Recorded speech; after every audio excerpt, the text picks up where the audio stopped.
illnesses, but in a really, really crude black and white way, also to improve more of the good stuff, the well-being, the optimism, the positive mood, life satisfaction, happiness.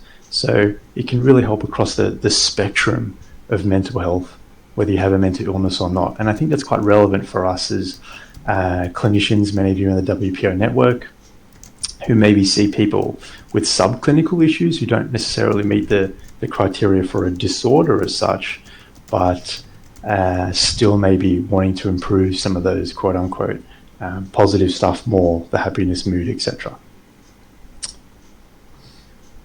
So what's really interesting as well is that this body of evidence has now actually culminated in clinical practice guidelines, or CPGs, in various countries across the world, in the UK, Australia, New Zealand, Canada. Various bodies like NICE, or the National Institute of Health and Care Excellence in the UK, over here where I am in Australia, the Royal and Australian New Zealand College of Psychiatrists. These various bodies now recommend exercise as a first-line treatment for different mental illnesses, for example, mood disorders. So what that means is that these bodies now are encouraging mental health care practitioners to use this as a first-line treatment with therapy, sometimes on its own, but mostly adjunctive with therapy, to treat these mental illnesses. So really, there's a really strong push for this to be used more by us mental health care practitioners. And what I've done there that you can see is just taking some screenshots from some of these clinical practice guidelines, which indeed recommend physical activity or exercise be used to treat mental illnesses.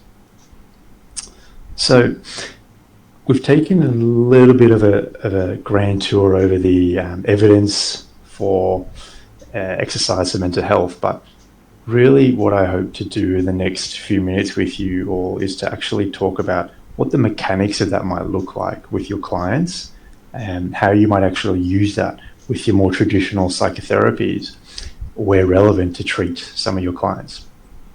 But to do that, we're going to come back to that little question that I posed at the start, that analogy. And what I mean here by taking the pill out of the drawer is, when we ask mental health practitioners, are you using exercise? Most of them say either, no, I'm not, or yes, I am, but I'm only providing generalized recommendations. So what I mean by that is I'm telling my clients they should move more. I'm telling them they should go for a walk, go for a run. Something very generalized like that, rather than engaging in a more deeper practice of what we call physical activity counseling. And that's really important because one of the themes we're going to go through today is exercise is a very difficult health behavior to change. And if we're not integrating it into therapy in a deeper, effective way, often what we're doing is, well, we're not actually moving the rock of physical activity. We're not actually helping our clients exercise more, which is the necessary prerequisite for them to have the benefits from exercise. So have a bit of a play around with that as to maybe your own practices. What does that look like when you do use exercise? Do you feel like you're going to that deeper level or not? And if not, we'll go through some tools that you can use to do so. So to start with, in terms of what exercise might look like in psychotherapy, we're going to look at a bit of a clinical trial run by Frank Utenoya. My German pronunciation is appalling, so apologies to any Germans listening if I butchered that. But in any case, he's a professor out of Germany, and he and his team of clinical psychologists, so mental health care practitioners, just like you or I, in this case, clinical psychologists, actually integrated CBT with exercise and integrated exercise into a number of standard CBT elements to form this CBTE. We love a good 3 or 4 letter acronym in psychology: CBT, ACT, DBT. Here's another one, CBTE. And what this looked like, and this was effective, by the way, in treating people with depression in this trial, was some techniques there which you can use yourself in therapy. So for example, psychoeducation on the cognitive triangle that you see there, where in depression we see that withdrawal behaviors, avoidance behaviors, not doing positive things can perpetuate more negative thoughts at the top of that triangle, which can perpetuate poor negative feelings, sense of hopelessness, for example, which can lead to even more withdrawal, and so on and so forth. The cycle goes on. But with exercise, if we plug that in as the behavior, what we can see is that due to a number of things like the neurobiological mechanisms, we get a rush in endorphins or endocannabinoids, these feel-good chemicals, can change our thoughts immediately after exercise, which can change our mood. And all of a sudden, you've got a very different behavior cycle there. Another therapeutic technique, which you're probably already using, is problem solving. So, for example, I pay about $20 a week for my gym membership here in Australia, which is pretty standard here in Australia for a gym membership. But different barriers will come up for different people in terms of engaging in exercise. And one thing is, we know that mental illness, particularly serious mental illness, propagates in low socioeconomic status, in poverty. So for some people, they'll not be able to afford that. So when you are having someone attempt to exercise, looking at the different barriers they may be going through and seeing, for example, are there free ways, like going for a walk outside, which they can engage in exercise to get that mental health benefit. Goal setting is a really important one in exercise as well.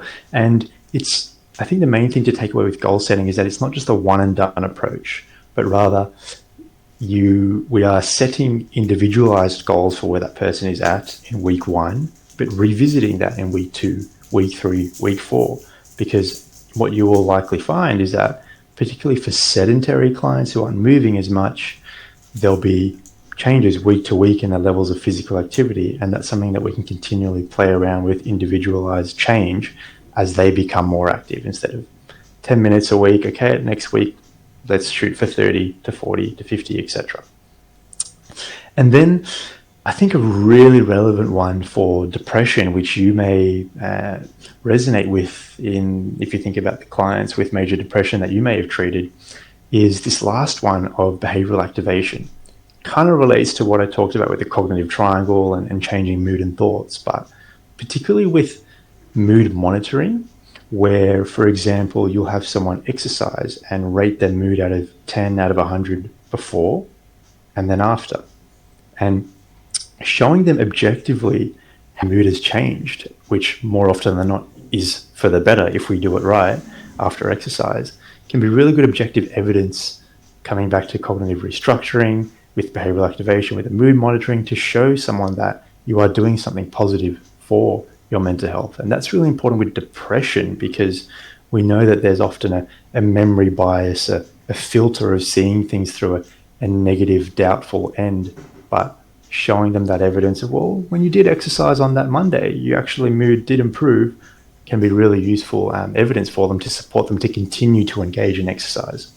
Same thing with activity monitoring, which is quite simply having your clients objectively track how much physical activity they're doing. Okay, you did 30 minutes this week, where now you're week 2, you're up to 45, 60, etc.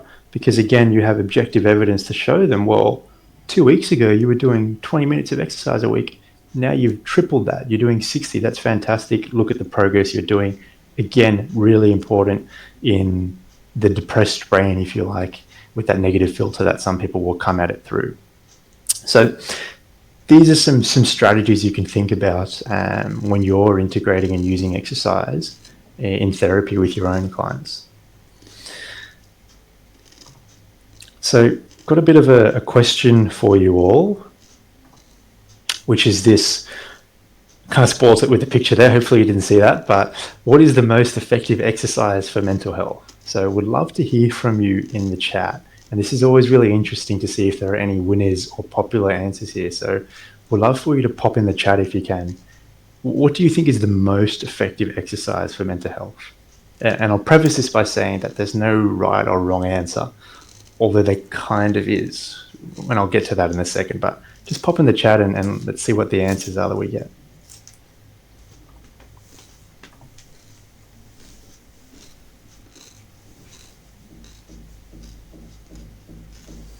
So I'll just have a look through the chat and see our answers that are coming through. Okay, walking, swimming, resistance bands.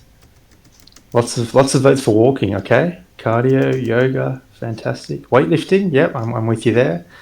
Someone said dancing, group exercise, laughter. Okay, yeah, I like that. Not one that I've heard before in this context. Okay, dancing, strength training, Zumba. Right, I'll have to take your word for that one. I've never done a Zumba class myself. All right. So I think the winner there, by the looks of it, is walking. And let's take a bit of a look together as to what the answer is. And before I share you what the answer or answers are, I'm being very vague here intentionally, but I just want to share you a story when I came across the answer to this question, which was in a study done 2024 by a bunch of Australian researchers, one of the largest meta-analyses reviews of all the evidence for exercise for depression. They took 200 plus studies, thousands of people, pulled all the data together, tried to answer this very question you see on the screen. And I remember seeing the answer to this and thinking, that cannot be true. They're wrong. They must have done this wrong. I remember trawling through the study to try and see flaws and limitations in their analysis. And really what it was for me was the answer, which you're going to see very shortly, was something that I'm not doing. And I just remember this uncomfortable feeling of, oh, I'm a mental health exercise and mental health researcher, but I don't practice what I preach. Now I have to go out and do this type of activity. And, I don't want to do it. I've never done it in my life. So it's just a really interesting exercise in confirmation bias when I saw the answer to this. So have a bit of a reflection and see if you get a similar or a different reaction. So hopefully you can see on the screen there, this is what we call a forest plot. And you can see there in those little purple bars that the most effective exercise that they found in this very large, one of the largest, if not the largest study of exercise for depression was dancing, which a couple who I did notice in the chat did say, so well done to you guys. But you can also see that many different types of exercise had a significant effect on reducing depression in this case. So yes, dancing was the winner here, but there's a couple of caveats. Number one is that this was only across 6 or 7 studies that actually looked at dancing specifically. So it's a very small kind of sample size. So we've got to take that with a bit of a grain of salt. But also that point I just made, that pretty much all types of exercise had a significant effect on reducing depression, is really important. And when we look at the very start of this workshop, I said there's dozens of reviews that have looked at exercise and mental health. When we look across the board, we see that yoga, Pilates, Tai Chi, walking, yes, running, lifting weights, team sports, bouldering or rock climbing, all have significant effects on reducing depressive symptoms, on reducing many of those mental illness symptoms and improving mental health. And that's really important because, as we see here, the best exercise is the one that is done. So I like to think of it as a case of, how do you like your eggs? Right? If the goal is to eat your eggs, there's many different ways to do that. There's many different ways to skin a cat. And because exercise is such a difficult health behavior to do, we come back to that principle of the best exercise is the one that is done, is whatever exercise your client is going to do most of is the one that they quote unquote should be doing. And there's evidence to support that when we look at all those past trials. So for me, I love my eggs just like on the left-hand side there, which is poached, covered in hollandaise sauce, with crispy bacon. It's not here, but usually a side of $12 avocado, because avocado is ridiculously expensive here in Australia. But you may like it as an omelette in the middle or boiled on the right. So the idea here is, if you're going to eat your eggs, if you told me that, okay, it has to be boiled and boiled is the dancing, I probably wouldn't eat them that much. But because my preference is the hollandaise, I'm going to do more of that. Tap into what your preferences of your clients are.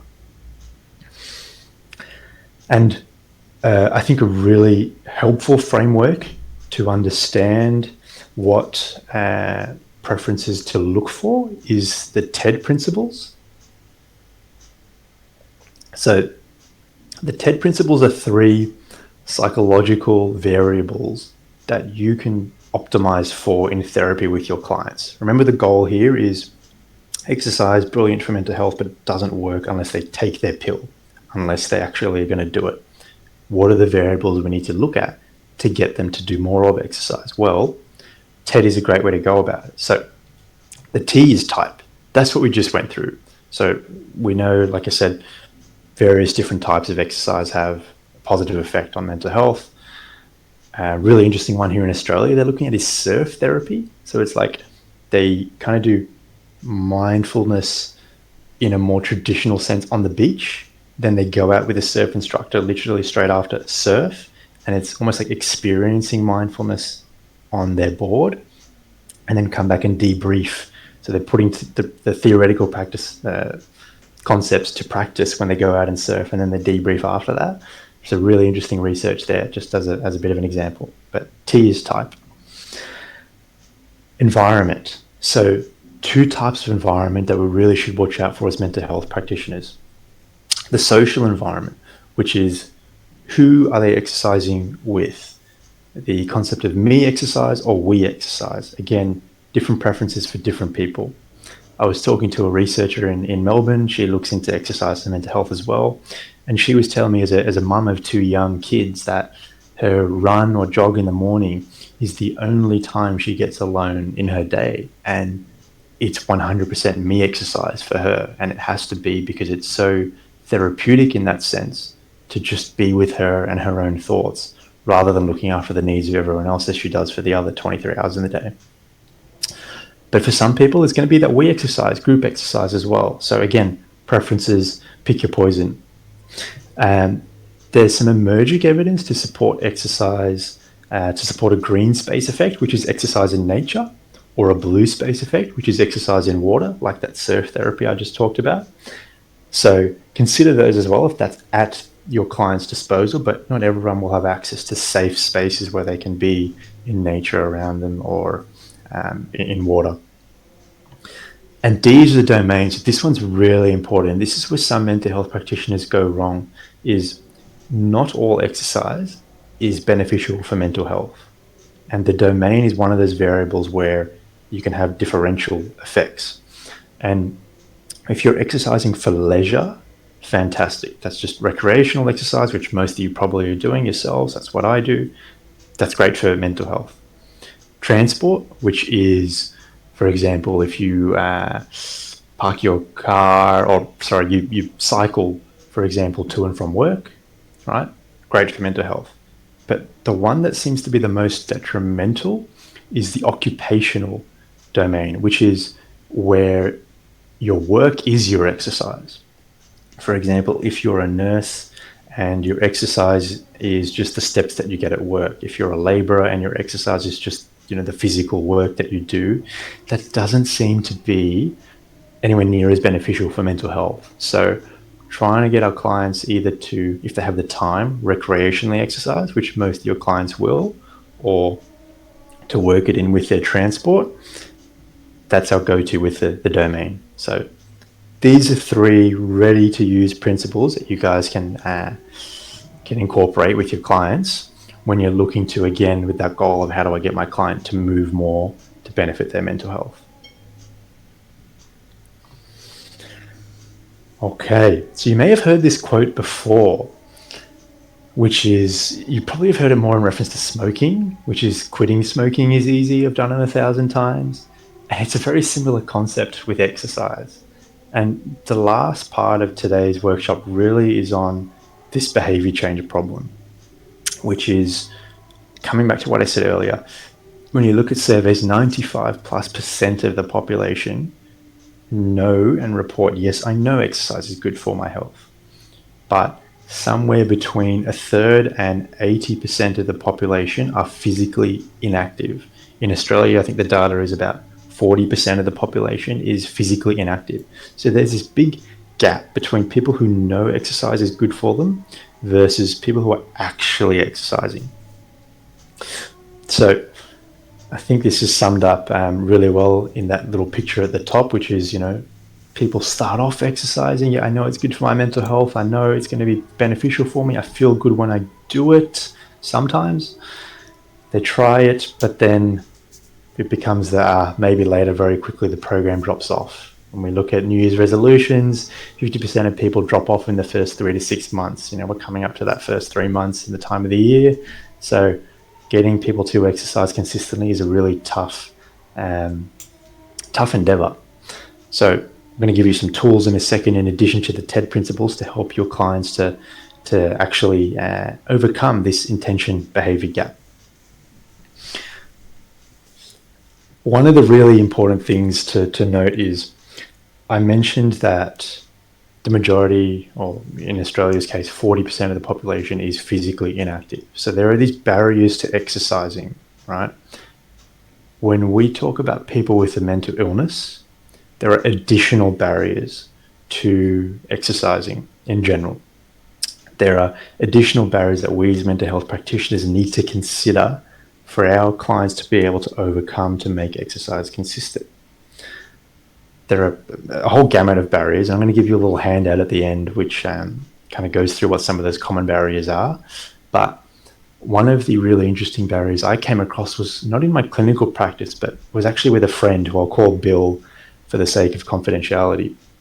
And Bill is a childhood friend. I've known him since we were 10, 11 years old. We met in primary school. And he has schizophrenia. And the reason that Bill comes to mind is the last few years he's been taking a lot of antipsychotics to try and help with his symptoms of schizophrenia. And he was recommended by his psychiatrist to exercise also to help with schizophrenia, but also to help with the weight gain that comes on with schizophrenia, with antipsychotic medication rather. So it's quite a common symptom to get a lot of weight, particularly around the midsection. Now, Bill lives near me, and we would go for walks together a lot during the middle of the day. And whenever, which is great for me as well, but whenever I'd want us to go for a walk, say, in the evening after work, because I couldn't do it in the middle of the day, Bill would always kind of have some excuse to not be able to do it. And it wasn't until later that he revealed to me that he was really self-conscious about his midsection because of the side effect of the weight gain, to the point that for his exercise, despite knowing he needed to do it, he couldn't bring himself to go to a gym where there were other people. He also couldn't bring himself to do it before work, after work times where there'd be a lot of people in the park, because of that self-consciousness, particularly as a young male as he was. So these are some of the barriers, that's brought on by the side effects of medication that we need to think about as mental health practitioners in helping our clients actually engage in physical activity. And if we come back to the TED principle, that's a big environmental principle in terms of that social environment to overcome that barrier of social anxiety that he was feeling and self-consciousness. So I think to sum up this section, as we'll go through, this is a really wonderful quote by a leading researcher in this space, which really sums up the idea that people know exercise is good for them, but doing it is a whole other ball game. And that's why we need tools to be able to help our clients move consistently. Okay, so really interesting poll. One poll a market research company did with a few thousand individuals in America, in the States. They asked people, what would you rather do if it meant you didn't have to exercise ever again? And I found these results fascinating. They just kind of blew my mind. So in the answer to that question, as you can see there, a third of people said they'd hand wash dishes for the rest of their life. A quarter said that they would text an ex-partner if it meant they didn't have to exercise again. So I think this really puts into perspective just how much of a tough sell exercise is. I'm really curious to hear in your comments before we go through one of the biggest barriers to exercise together and how we can overcome that in therapy. Pop in the comments what you guys think are barriers to exercising. What are some of the reasons why people are so reluctant to exercise despite knowing it's good for them? Pop in the comments, and curious to see what your answers are and if it matches up with what the biggest barrier that we see is in research. Time, yeah.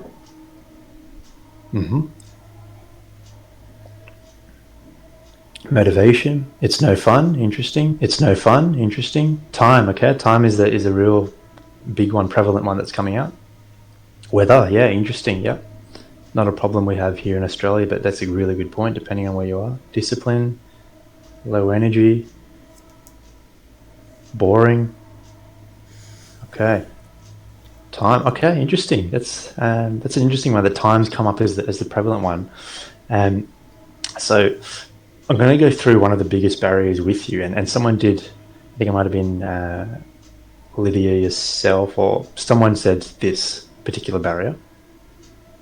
So before I reveal it, the idea, the analogy that we're going to go through is this. We have this effective pill, like I said at the start, has all this wonderful evidence supporting it, right?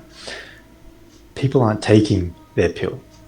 So, and often the reason is affect, which is enjoyment, which is, I know it's good for me, it just feels rubbish when I do it. It feels so boring, like someone said in the chat. It does not feel pleasurable. I really enjoy exercise, but I can really relate to this in terms of I have a skin condition called psoriasis. It's kind of like eczema, where I'm covered head to toe in plaques. I'm asymptomatic now, don't have any plaques, but used to be in my teens covered head to toe in these like scabs. And because I'm asymptomatic because I take an injection, a biologic, and it's this really big, thick needle that I have to inject myself with, like into my stomach, every 8 weeks. And what often happens, and this is happening right now, it's sitting in my fridge right now. I was meant to take it last week, but I don't take it because I'm not a fan of needles, because there's nothing pleasurable about sticking it in my stomach. I have to, rub this little lotion on me on the site I'm going to stick it in. Then this massive needle needs to go inside me. There's just nothing pleasurable about it, despite the fact that I know that it's good for me. It's the reason I am asymptomatic. It's the same with exercise, is that people don't do exercise, one of the core barriers here, because it's not enjoyable in the moment. The flip side of that is there's a number of really interesting experiments that show when you pop people on a treadmill, for example, for 10 minutes, and you measure how pleasurable it is in that moment, and then you follow up with them 6 months and 12 months later, what you find is the people who report higher levels of enjoyment, pleasure, it's fun on that treadmill in that 10-minute protocol are exercising 30, 40 minutes more per week, 6 and 12 months later. Here is that affect consistently predicts adherence. Enjoyment predicts adherence. What we need to optimize for with those TED principles is what is going to make this more enjoyable, more pleasurable for you to do in the moment. Bill, my friend, advised by his psychiatrist to exercise for his schizophrenia. If he went to the gym around other people, it would be so uncomfortable that despite knowing it's good for him, he wouldn't do it. Same thing with our clients. And I think this is where we as mental health practitioners really come in, because we are uniquely trained in health behavior change theories and principles, motivational interviewing, in CBT for any core beliefs around exercise, in habit change principles to get our clients to move more consistently. This is well within our wheelhouse that many other healthcare practitioners may not have the necessary training for, or as much training that we do. So really tapping into that and thinking of this as a behavior change problem can be really useful for our clients. So again, beat this flogged this horse a lot, but if exercise is medicine-wise, no one taking their pill. The same idea here. It's not about trying to do the most effective pill dance, for example, in that study. It's about making the most effective pill from the point of view of what are you going to do more of. Okay, so a really prevalent phenomenon that I alluded to at the start is when we ask mental health practitioners, social workers, counselors, psychologists, are you using exercise in therapy? A lot of them do report yes, but it's when you dig a little deeper, I'm just telling them to move more. It's those generalized recommendations. Hopefully throughout this little workshop, you've maybe understood or taken away that exercising consistently, particularly when we have those barriers of mental illness, is a tough thing to do to get someone to change their behavior in that way. So just providing psychoeducation, just telling them they need to move more or that exercise is good for your mental health is often inadequate. We need to go further. So some of the other mental illness related barriers and some solutions around that I can give you and share with you are fatigue. So a really common one is I'm just too tired. And when we think about mental illness, again, many side effects or even core symptoms of many mental illnesses is sleep disturbance. So it's not just sleep disorders of chronic insomnia, for example, but it's in depression, for example, in generalized anxiety disorder, catastrophizing on my bed, I can't sleep, I'm so tired throughout the day, and now you're telling me I need to exercise on top of the things I already do. So this is where we need to go beyond just telling a client to move more and where that will fall down. And for example, with that barrier, the way we can problem solve is using exercise snacks. So exercise snacks, just to clarify, are not what that very fit lady is doing there, which is doing some sort of a high pull with donuts on the end of a barbell. That's not what we mean. What we mean by exercise snacks is small, bite-sized bits of exercise in their day. 5-minute bouts, 10-minute bouts, walking to and from your car at the train station, getting in a 5-minute walk, before dinner or in your lunch break, having your lunch, whilst you walk for a few minutes is a great place to start. There's a strategy called Commit 10, which is really useful, which is, I use this a lot with clients when I feel like exercise is relevant to the treatment plan, which is asking your client, do you have 10 minutes in the next week to commit to exercise? And in my experience, the answer almost always is yes. It's 10 minutes, it's accessible, it's doable. And then getting your client using those TED principles to do just 10 minutes of exercise, whatever they want, is a great way to start and then building up from there. So that's the Commit 10 strategy. And this is in line with evidence which shows that some studies show that even just 60 minutes of exercise per week, of walking per week, is enough to reduce someone's risk of depression over the course when you follow up over years. The people who were doing just an hour of exercise, an hour of walking, had a much lower risk of depression. So small, bite-sized in terms of time is a good way to go about it in problem solving that barrier as well as fatigue. All right, so we've got a few minutes left. A couple of other psychological principles that you can really lean on as a mental health care practitioner is the ARC needs, ARC. So you combine this with the TED principles. You've got type, environment, domain, and what you're really trying to do is with those principles, maximize the levels of autonomy, which is meaningful choice that your clients have in their exercise. So asking them what TED principles do you feel like are going to be good for you, giving them that autonomy, that choice, aligned with that shared decision-making model of connection. So particularly if they prefer we exercise, my friend Bill wouldn't have exercised if there wasn't a way for us to, Bill with schizophrenia, if there wasn't a way for us to actually, for him to connect whilst he was doing his walk. So are there close people that they can lean on? Dog walking is a great one as well. It doesn't have to be people, it could be pets. Great way for someone to exercise, but build a connection with the pet. And the last one, ARC, the C is competence. You can think of this kind of as self-efficacy, which is building their competence to exercise, building their confidence in themselves to actually hit goals in exercise week upon week, which is why, again, Commit 10 exercise snacks is a good framework because it's bite-sized exercise. A good principle as well to always start with, particularly when someone is sedentary, is start low and go slow. And that's really important for safety as much as anything else.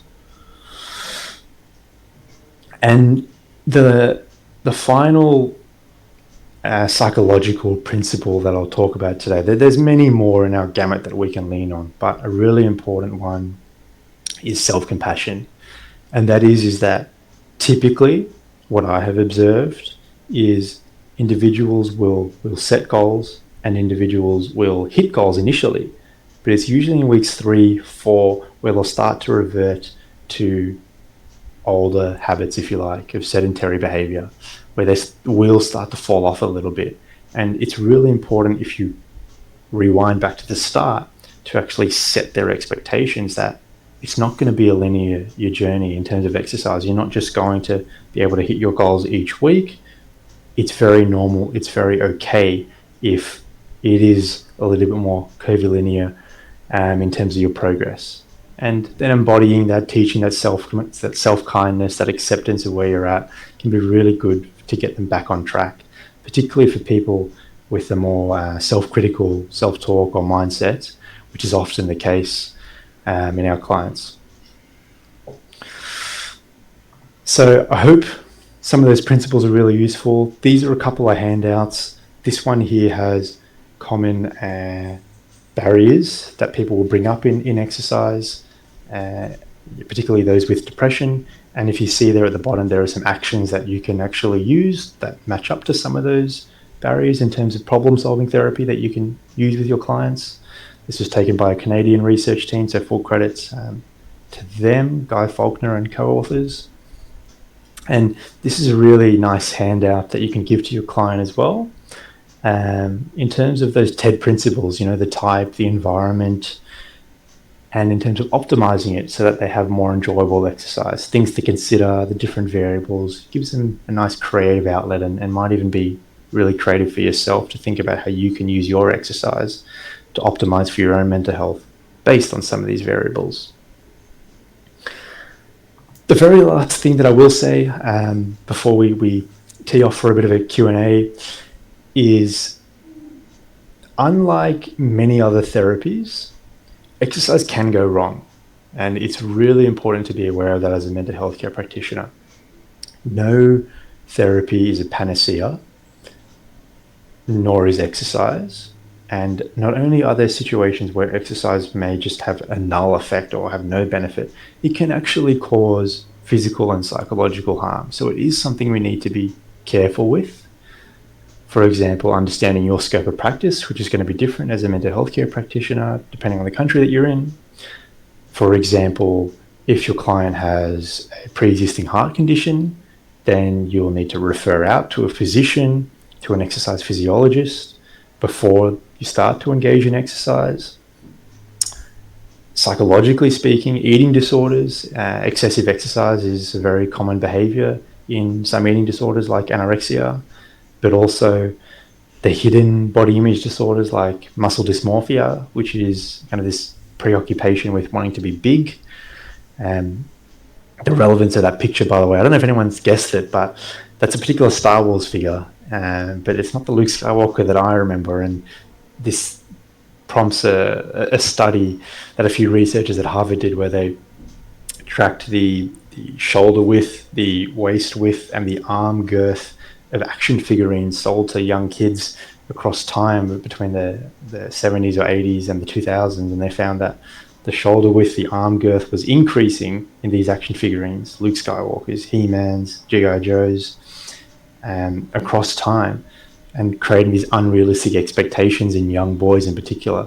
So that's also something to be aware of, not just eating disorders, but body image disorders, and how potentially using exercise might feed into this and cause psychological harm. So just things to be aware of. Okay. Thank you so much for listening. I hope it was of value to you all. Really happy to take some questions and answers now over the next few minutes. There's a survey that I know that Prasanna and the team will send through a bit later as well if you have any feedback. So would really encourage you to please share some of that. But otherwise, please pop your questions in the chat. Would really love to help. And thank you so much as well for attending, everyone. I really appreciate your time.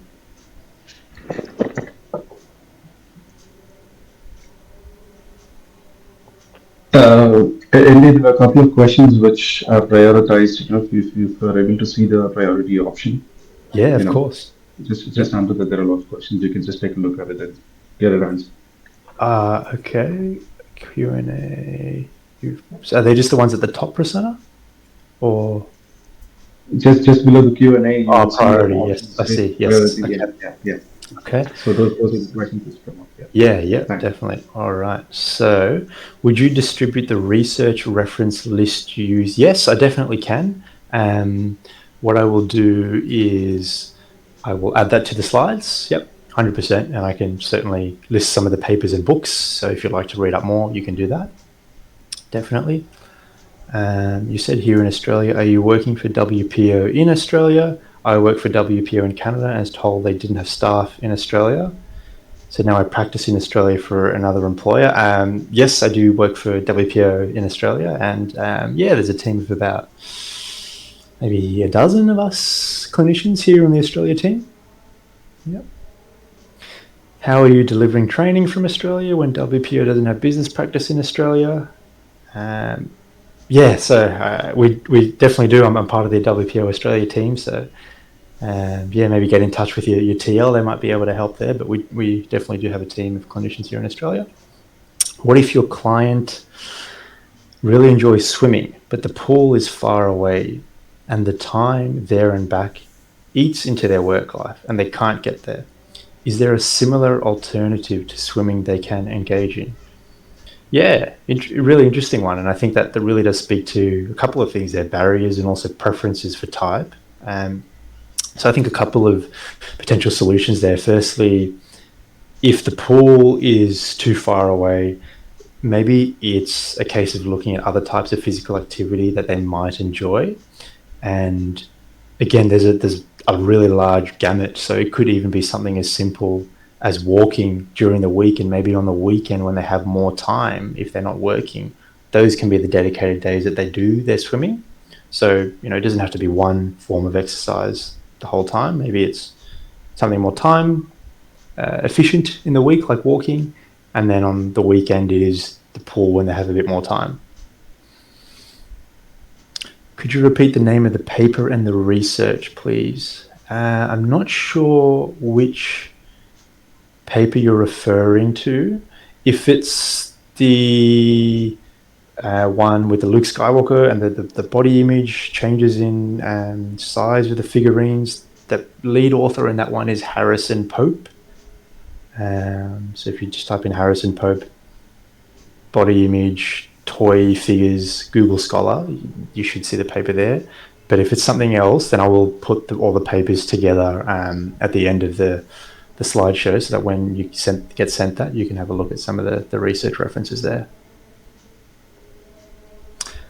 How do you motivate a client who is reluctant to engage in exercise? Yeah, that's a really good question, Julian. So I think the first thing is assessing whether they actually have any belief that exercise can be effective. Most of the population does understand that exercise is healthy for them, but I think you can go beyond that. And this is drawing from a theoretical framework called self-determination theory, but really seeing if there is a particular, everyone comes to therapy with particular goals, particular reasons why.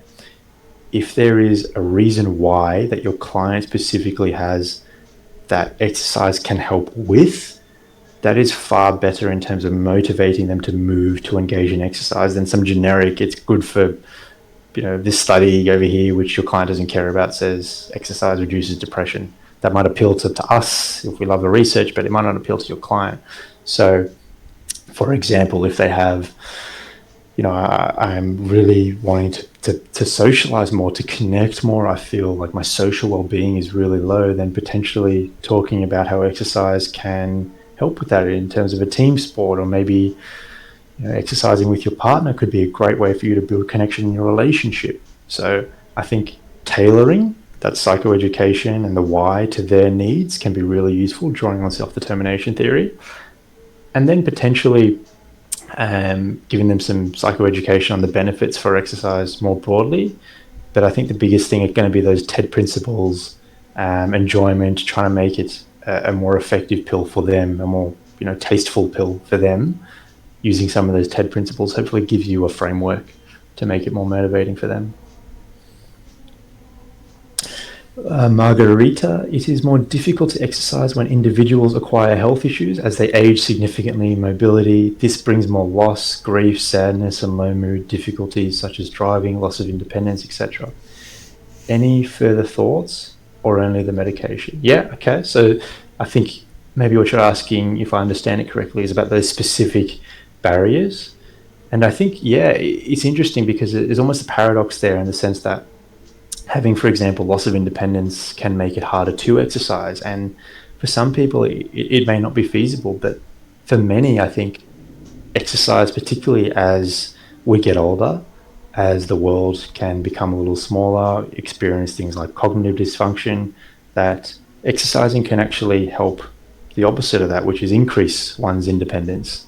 And I think if someone is struggling with mobility, it's really important to emphasize that there is a robust body of evidence supporting walking, moderate walking, walking around your block, walking around your house. If they can't walk because they have knee issues, an exercise bike, something that's more low impact. These are things that can have a really, really good benefit on mental health. It doesn't need to be something too intense. So provided that they don't have any health comorbidities preventing them from exercising full stop, looking at some of the lower intensity modalities, types of exercise can be a really good way to increase someone's independence and get that mental health benefit.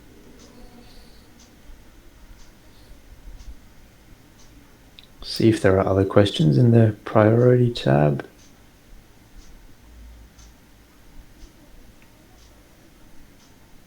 Otherwise, I might just come to our general Q&A questions. Okay.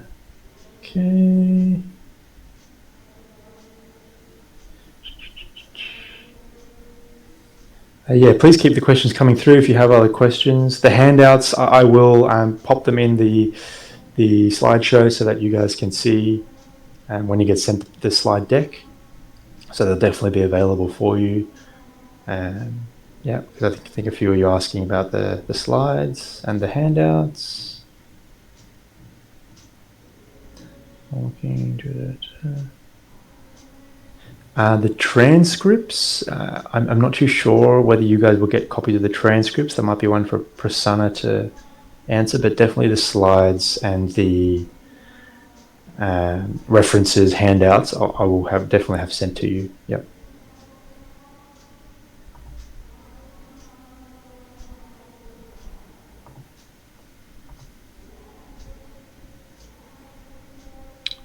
Just seeing if we have other questions.